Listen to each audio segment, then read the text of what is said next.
Lead the Way, a podcast for school leaders with author, speaker, and educator, Dr. Bill Ziegler.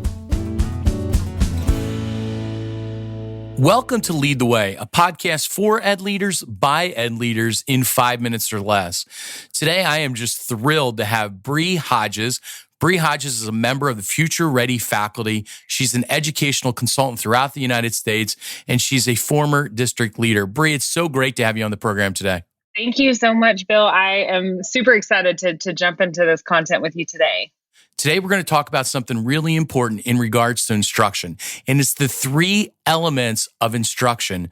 Bree, tell us a little bit more about that. So we all are familiar with our 5 questions that we have a tendency to ask, right? The who, what, when, where, why, and sometimes how. And I'm going to take that and apply this to instruction because it is so very important that we understand these elements, both from a leadership perspective as well as in the classroom. We're going to focus on the 3 things being the why, the what, and the how. And in that very specific order, we have to know our why. If we don't know our why, then we can't defend it, we can't support it, and it's really hard to approach it. So this translates into instruction when we start talking about our learning objective. What is our outcome? What is the thing that we are trying to really focus on? Why do we need to learn this? And so that's really where we have our why. Our why becomes our reason. And then we move into the what. And the what is, it's the strategy, it's the pedagogy, it's the main resource. So maybe it's the certain text or whatever the case might be. This is where we really start to look at those elements of what are the main takeaways, right? What are my assessment features? What do I need to know or what do I need to show in order to see that I have learned something? And then that's going to get us into our 3rd piece, which is the how. And this is where, as teachers, as educators, as people, this is our most favorite place to focus. And that is the how. I like to say the how is our flair. It's our own style that we try to approach onto it. So the how is the learning experience. It's now that we know why we're teaching something, we know what it is that we're doing. Now, how is that going to be best done through the learning experience? How are we going to design that through the learning experience?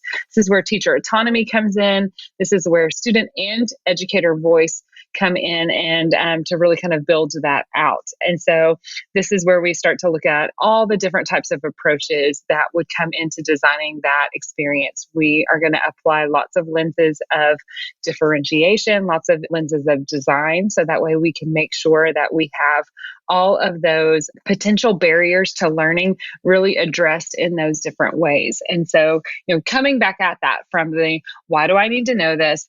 Or what will I be able to show in order to make sure that I really do have an understanding of it? And then lastly, how is this going to, best be explained so that people can really understand it the most? So why, what, and how? Bree, I really like how you break it down so simply for educational leaders on instruction and what to look for and how to help lead that. One thing that I really like, you mentioned teacher autonomy. As ed leaders, we just have a little bit of time. So real quick, how can an ed leader develop teacher autonomy? Well, I think it's, truly focusing on that why. That why becomes really important. As ed leaders, we have a tendency to focus on continuity for experience, right? And so we want to say, okay, hey, here's the guaranteed viable curriculum. Here's the guaranteed viable experience. We want everybody to go in here and have the same situation. You can have the same learning. You can have the same, the learning outcomes, but allow people to come to it in multiple ways. And so if you as an ed leader are strong enough in understanding the why and the what, then allow your teachers to be strong enough to create their own hows as they come into it. I try to explain this to people as saying, we can have a dress code and not require specific interpretations of that dress code. Right? Like if it's in the morning, I tend to ask people, hey, how many of you, grabbed coffee, grabbed tea, grabbed all this different stuff? Did you stop for gas? But you still ended up in the same place. So we have our same outcome, which allows for that autonomy, but we have to have choice and pathway in order to get there. Bree, this is rock solid learning. Thank you so much for being on Lead the Way today and for all that you're doing for educators throughout the United States. Thank you so much for having me. You've been listening to Dr. Bill Ziegler with Lead the Way. Bill has great resources for school leaders at chaselearning.org. That's chaselearning.org. Thanks for listening to Lead the Way with Dr. Bill Ziegler.